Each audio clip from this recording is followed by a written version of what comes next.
A aula de hoje é sobre não independência dos dados. Se a gente seguir o artigo do Shinichi Nakagawa lá de 2017, a gente está na seção 3, que é não independência e como levar isso em consideração. A gente começa a falar na estrutura de dado e como isso se traduz agora em situações que a gente precisa considerar. E o que eu vou falar aqui, num contexto meta-analítico, serve também para vocês que trabalham com dados empíricos primários.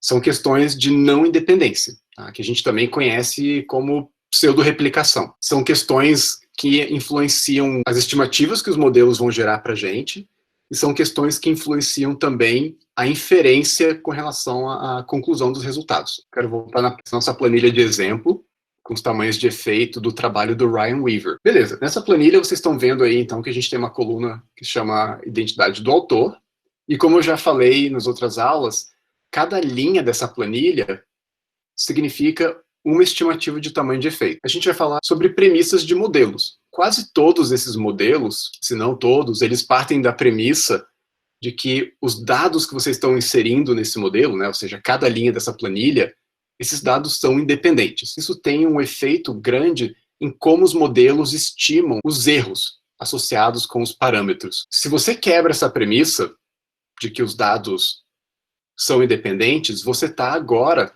usando um modelo que vai gerar estimativas que são muito mais arrojadas do que elas deveriam ser, no sentido de que elas vão subestimar a quantidade de erro que você tem ao redor dos seus parâmetros. Olha o seguinte, a primeira linha dessa planilha é um tamanho de efeito, o tamanho de efeito é menos 0,72, e esse tamanho de efeito veio do trabalho de Aguilera et al., 2007. Então, esse trabalho empírico ele está fornecendo uma única estimativa de tamanho de efeito, com uma espécie de passarinho que é European Greenfinch. Próxima linha é um tamanho de efeito com uma outra espécie, um Housefinch, do trabalho de Browner et al. Só que se vocês olharem aqui, ó, tudo isso aqui, essas próximas linhas, são 7 linhas, elas vêm do mesmo trabalho. Então aqui a gente tem um outro trabalho empírico que está fornecendo agora 7 estimativas diferentes de tamanho de efeito.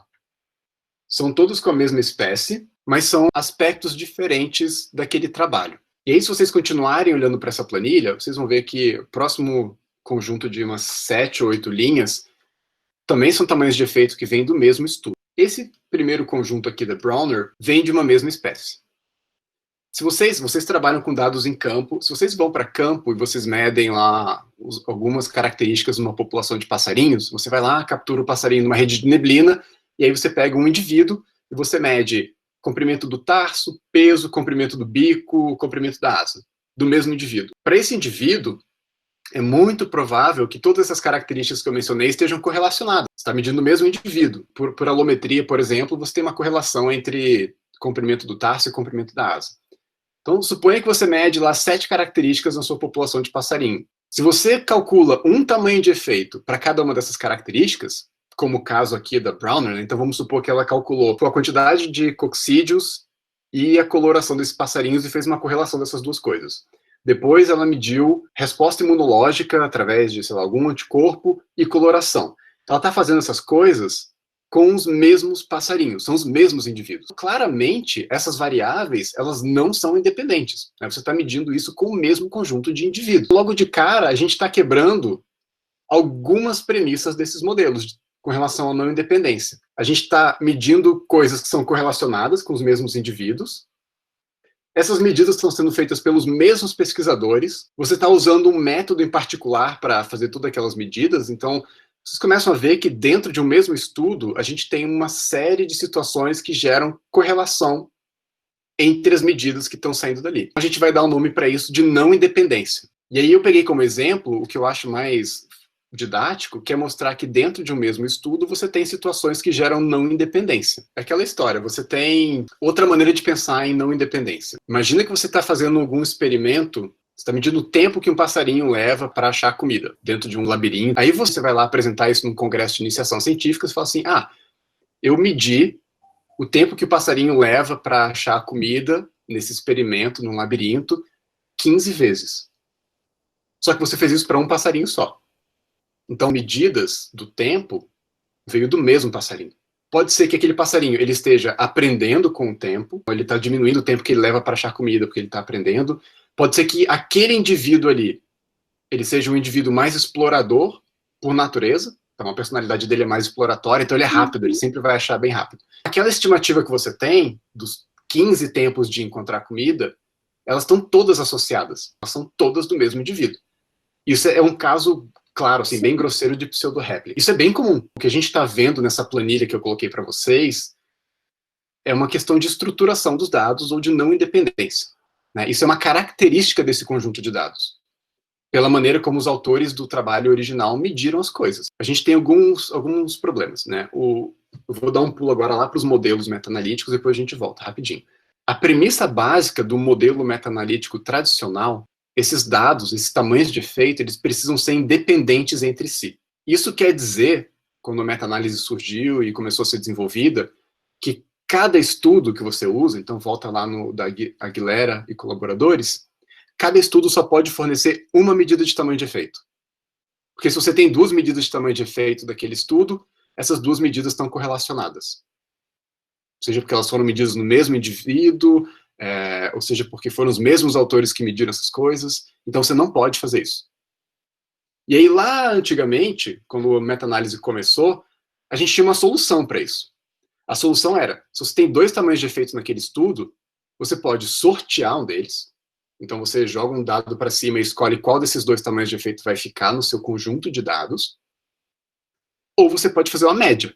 Então você pode pegar e calcular a média desses tamanhos de efeito e você usa a média daquele estudo para sua meta-análise. Isso não é uma estratégia muito boa. No princípio, assim, o que está acontecendo é você está jogando fora informação, né? Se o trabalho está te oferecendo 2, 3, 4 estimativas, por que você vai escolher só uma delas e jogar as outras 3 fora? Por que você vai calcular uma média que gera erro de estimativa ao redor dela, ao invés de usar as 4 estimativas? E a razão para fazer isso é porque os modelos estatísticos, eles partem da premissa de que você tem que ter dados independentes, com uma situação de restrição do que o modelo estatístico podia ou não fazer.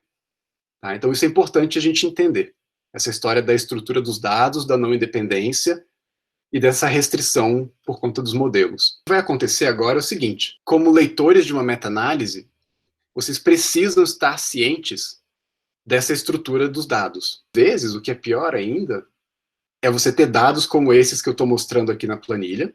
Tá? Cada estudo tem uma série de tamanhos de efeitos, só que os autores utilizaram um modelo que não é apropriado para lidar com essa estrutura. Aí a gente tem um problemão, tá? Que a gente está quebrando uma premissa muito importante do modelo. E isso vai gerar problemas nos resultados. Se vocês olharem aqui de novo na tabela, a quantidade de variável que foi medida pelos autores desses estudos originais com passarinhos, isso varia loucamente. Isso varia desde condição corporal do indivíduo, taxa de sucesso de produção de filhote, quantidade de células do sistema imunológico, de resposta imunológica. Tem uma quantidade absurda de coisa. Tudo isso foi jogado no mesmo modelo meta-analítico e, alternativamente, essas variáveis foram classificadas em categorias mais abrangentes. Então, categorias imunológicas, uma categoria de condição, uma categoria de reprodução e investimento parental. E depois isso foi analisado de forma separada.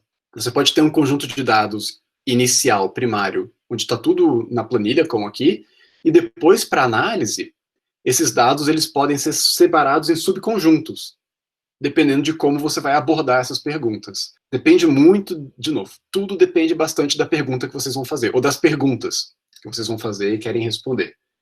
E isso vai influenciar como a gente considera a dependência entre os dados. Porque se você está separando algumas coisas em conjuntos diferentes, para o modelo estatístico, essas coisas agora estão sendo tratadas como independentes, né? Mas isso é uma questão puramente estatística. A gente está falando aqui de não independência estatística. Isso aqui, o estatístico aqui é importante, porque a gente está falando do modelo, né? Da premissa do modelo estatístico. Agora, a gente tem a não independência por vários motivos. A gente tem a não independência biológica, né? Então algumas coisas podem estar biologicamente correlacionadas. E a gente tem a não independência da logística, né? Da amostragem dos dados. Seja porque isso foi medido pela mesma pessoa, ou pelo mesmo laboratório, ou usando o mesmo método. Então essas camadas de não independência, elas variam de origem. Então você tem você precisa considerar isso dos pontos de vista diferentes. Isso aqui, né, de novo, é um problema que fica cada vez mais aparente quando a gente faz meta-análise em ciências biológicas. Quando a gente faz meta-análise em ciências sociais ou em medicina, essa não independência ela tende a ser mais sutil, né? E assim, a maneira mais clara de ver isso é porque quase sempre você está trabalhando com humanos. Então é uma única espécie. Quando a gente faz uma meta-análise biológica, que nem essa que eu mostrei de exemplo para vocês, aqui tem um monte de espécies. São mais ou menos umas 30 espécies de passarinho diferentes. A gente tem uma outra questão. Esses passarinhos, eles compartilham parte da história evolutiva deles. Visualiza isso como uma árvore filogenética. Eu tenho algumas situações de não independência que são biológicas. Todos esses passarinhos compartilham parte do histórico evolutivo deles. Então eu preciso lembrar disso e eu preciso tratar disso na hora de analisar os dados. Caso contrário, a gente pode, de novo, estar subestimando a quantidade de erro associado com esses modelos. A mesma coisa quando eu olho para esse passarinho aqui, essa espécie, House Finch, foi estudada aqui no trabalho de Browner. Deve ter mais algum lugar aqui, em algum lugar. Aqui de novo, olha. Tem outro House Finch aqui que foi estudado por Hill e colaboradores. Aí você vai parar e pensar assim, talvez sejam populações diferentes da mesma espécie. Mas, sendo a mesma espécie, tem alguma característica intrínseca desses bichos que faz com que o tamanho de efeito sofra alguma particularidade de ser daquela mesma espécie. Aqui a gente começa a entrar numa história que é super importante com relação à não independência, né? O que isso quer dizer? Quando o modelo assume que os dados, ou o modelo parte do pressuposto que os dados são independentes, quer dizer que aqueles dados deveriam ter sido sorteados ao acaso e eles não são mais parecidos entre si do que qualquer outro dado coletado aleatoriamente daquela população, daquela amostra.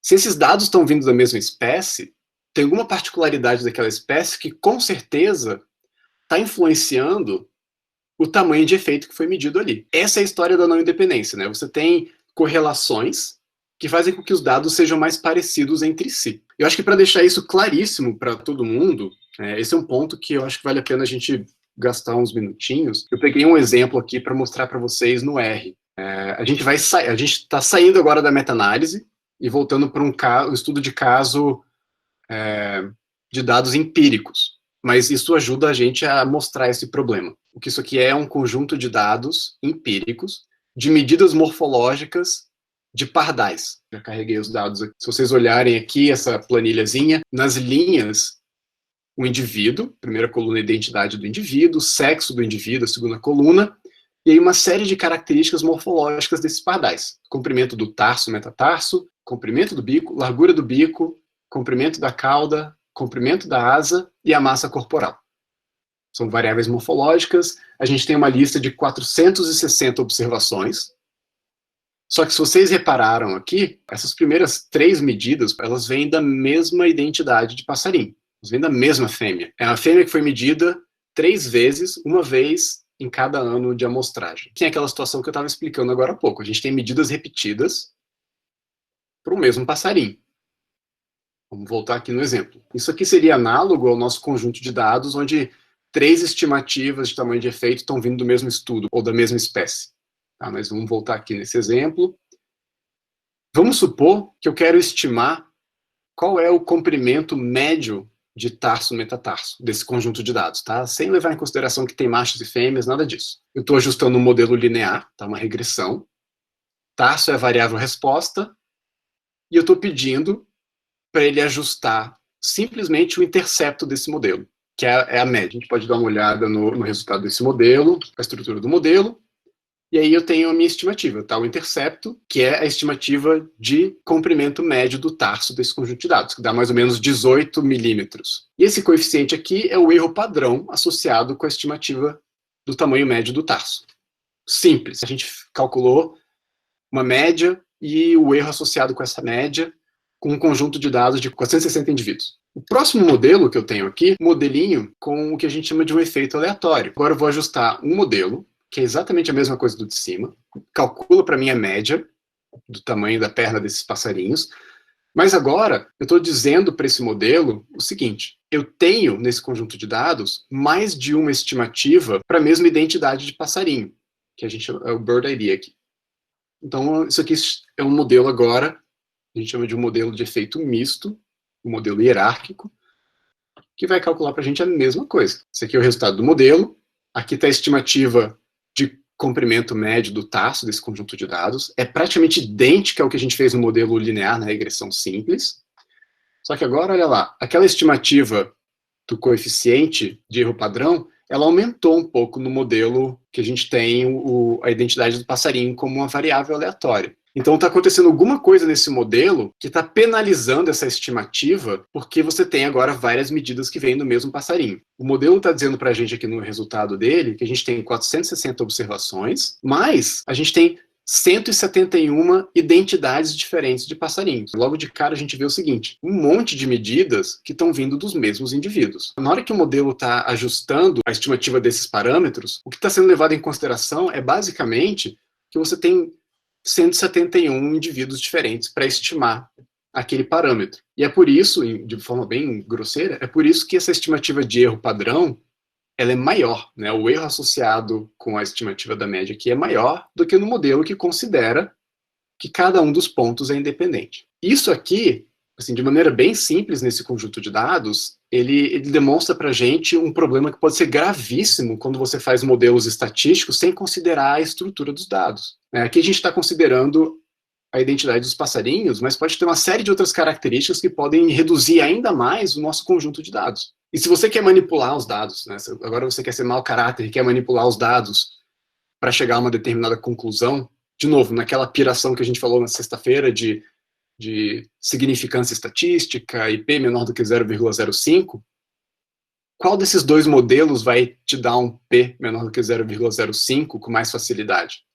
É o modelo sem a identidade dos passarinhos, que é o modelo que está tratando tudo como sendo independente e está ajustando uma estimativa com 460 observações. Vocês, como leitores, têm que estar muito ligados nisso, porque essa é a maneira clássica assim, de tentar dar um migué e passar a perna e gerar uma estimativa significativa. É desconsiderar a estrutura dos dados e ter estimativas de erro menorzinhas. A gente pode brincar um pouco mais sobre isso aqui para vocês entenderem o que está acontecendo. Eu acho que esses dados eles são bem bonitinhos para mostrar uma coisa interessante. Esses passarinhos foram todos medidos como adultos.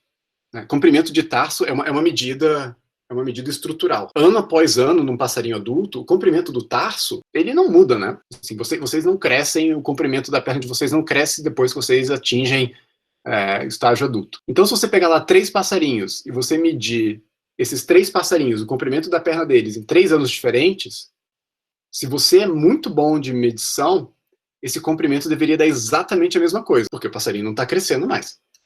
Mas na prática, eu estou pedindo para o R me dar agora o comprimento de tarso do passarinho cuja identidade é essa aqui, tá bom? Então ele vai procurar o banco de dados e vai me dar todas as medidas de comprimento de tarso desse passarinho. E elas estão aí para vocês. Existe variação nas medidas de comprimento de tarso, essas 3 medidas, para o mesmo passarinho. O que está acontecendo? Mediram errado. Erro de medição, problemas de medida ou de observação. Isso chama erro de amostragem. Isso pode vir de vários motivos diferentes. O cara usou um paquímetro diferente em cada ano, foram pesquisadores diferentes que mediram em cada ano. A primeira medida foi no primeiro ano do doutorado e a pessoa nunca tinha medido o tarso de um passarinho, então ela estava medindo tudo errado. Nos outros anos ela melhorou. Isso é tudo erro de amostragem, tá? Porque a gente está supondo que o tamanho do tarso do passarinho não muda. Tá? Ele chegou no estágio adulto e acabou, não cresce mais. Legal, né? Olha uma outra coisa legal, se a gente colocar aqui. E se eu pedir agora para ele me dar as medidas de massa corporal? Olha só, 3 medidas de massa corporal do mesmo passarinho em 3 anos diferentes. Parece que varia bem mais, né? Do que o comprimento do tarso. O que a gente tem aí acontecendo, além do erro de amostragem? O que acontece com o nosso peso? Ele oscila, né? Então ele oscila por vários motivos. Essa fêmea podia estar grávida ali na última medição, ela podia estar com ovos, no primeiro ano ela podia estar numa situação de passando mais fome, com menos gordura. Então a gente tem uma situação agora que a gente tem uma variável que sofre bastante influência ambiental. Agora, somado àquele erro de amostragem, que sempre existe, tá bom? A gente tem agora uma variação ambiental influenciando a medida. Aí olha só que legal, né? A gente agora pode começar a entender um pouco mais quais são as consequências da gente ter essas medidas repetidas nos nossos modelos. Eu vou colocar para vocês um gráfico aqui na tela. Eu tenho as medidas brutas de comprimento de tarso dos passarinhos.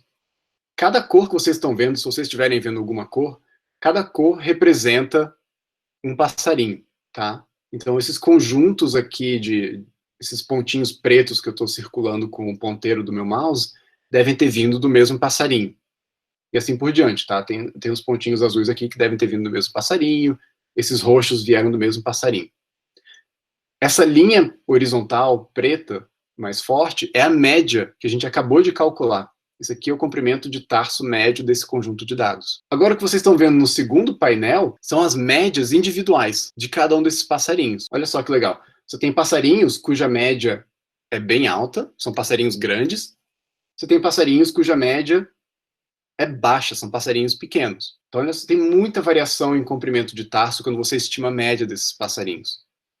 Mas lembrando que são medidas estruturais, não varia muito, só tem erro de amostragem aqui. Esse último gráfico que vocês estão vendo, essas linhas coloridas, elas são resultado das estimativas do modelo. É como se o modelo estivesse ajustando agora uma média para cada um desses passarinhos. Se vocês compararem lá esse gráfico do meio, que são as médias individuais, calculada na mão, tá? A média individual. Com a média que o modelo calculou para cada passarinho, elas são muito parecidas, olha. As barrinhas estão bem correspondentes.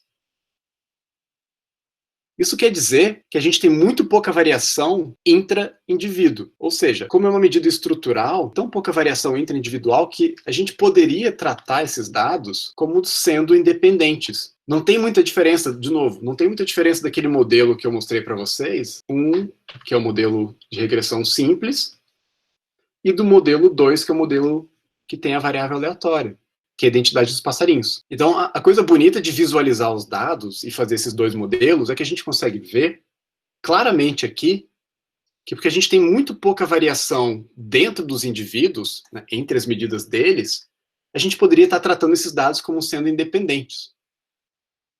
Mas olha como é diferente, eu vou mostrar para vocês agora os dados de peso. Esse aqui é o mesmo estilo de gráfico, só que agora com peso, com massa corporal. De novo, aqui a gente tem a barrinha preta horizontal, é a média de massa corporal dos passarinhos. Esse gráfico do meio que vocês estão vendo são as médias individuais. Galera, o eixo X é simplesmente uma variável para eu conseguir espalhar os pontos no eixo, para não ficar todo mundo sobreposto. Aqui, no meio, a gente tem as médias individuais de peso de cada passarinho. E eu acabei de mostrar para vocês, aqui em cima, em algum lugar, olha só, eu peguei um exemplo aqui, mas eu acabei de mostrar para vocês que o peso desses passarinhos varia consideravelmente de um ano para o outro. Eu poderia pegar isso aqui para um outro passarinho, só para vocês verem. Olha só como varia bastante o peso desse outro passarinho. Você tem uma variação de 5 gramas de um ano para o outro.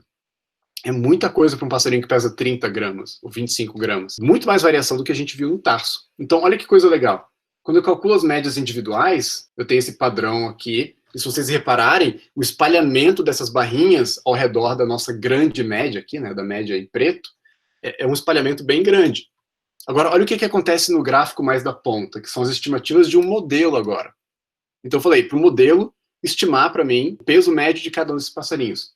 Essas barrinhas agora estão todas muito mais próximas da média geral. O que está acontecendo aí? Esse conjunto de dados tem muito mais variação dentro do mesmo indivíduo. Então agora, uma coisa legal é, quando a gente compara, olha só isso, hein? Quando a gente compara a variação dentro do indivíduo com a variação entre os indivíduos, essa razão dentro dos indivíduos, entre indivíduos, ela é menor. Eu posso calcular isso para vocês entenderem de maneira um pouco mais intuitiva. Esses modelos de efeito misto, que a gente ajustou aqui, por exemplo, para o comprimento do tarso, considerando a identidade do passarinho, eles medem uma coisa muito legal. A gente está falando aqui de variação, né, de quanto que varia essas medidas do mesmo passarinho ao longo do tempo. O modelo estima isso para a gente. O modelo estimou aqui para a gente a variância nessas medidas de tarso ao longo do tempo. A gente pode transformar isso aqui para variância, esse 0,74. Essa aqui é a medida de variância que a gente observa entre os passarinhos. Quer dizer que a gente tem bastante variância quando comparada com essa outra variância aqui, que é a variância residual, que é o erro amostral. Para fazer mais sentido para vocês, a gente vai fazer uma razão dessas duas coisas. Essa estimativa que eu vou colar aqui, isso é a variância entre passarinhos, entre a identidade dos passarinhos, e isso aqui representa quanto do total de variação desse conjunto de dados, né? Eu posso colocar isso aqui, mais esse restinho de variação, que é a variação amostral, o erro amostral. 93% da variação nesses dados de comprimento de tarso dos passarinhos é atribuído para diferenças entre os indivíduos. Lembra desse número, tá? 93% é variação entre os indivíduos para tarso. Agora vamos fazer a mesma coisa para o peso. Eu quero a variância, vou pegar esse desvio padrão e vou levar ele ao quadrado, dividido por esse componente aqui, que é a variação entre os passarinhos, em peso, pela variação amostral. 58% da variação dos dados de peso está associado com essa diferença entre os passarinhos. E a gente acabou de ver isso. Uma variação muito grande em medidas de peso dos passarinhos de uma medida para outra. E pouca variação nas medidas de tarso. Então agora a gente tem duas situações muito contrastantes do ponto de vista de estrutura e não independência dos dados. O que eu queria mostrar para vocês é, nesse primeiro conjunto de dados, os dados de tarso, a gente poderia estar praticamente tratando essas medidas como sendo independentes, porque você tem muita variação entre os passarinhos. Já nas medidas de peso, como varia muito a medida dentro do passarinho ao longo do tempo, essas medidas não podem mais ser tratadas como sendo independentes entre eles. Né? Porque se você voltar lá nas nossas bolinhas coloridas, que talvez ajude, o que isso quer dizer agora é que essa bolinha azul aqui, que é um dos passarinhos, ela está bem distante de outra medida do mesmo passarinho, que está no mesmo de um monte de outros passarinhos que tem aquele peso ali. A gente tem uma situação mais complicada, que a gente precisa considerar a identidade desses passarinhos no modelo, com certeza. Senão a gente estaria quebrando uma premissa básica do modelo de independência dos dados. E isso fica claro para vocês de outra maneira também, eu espero.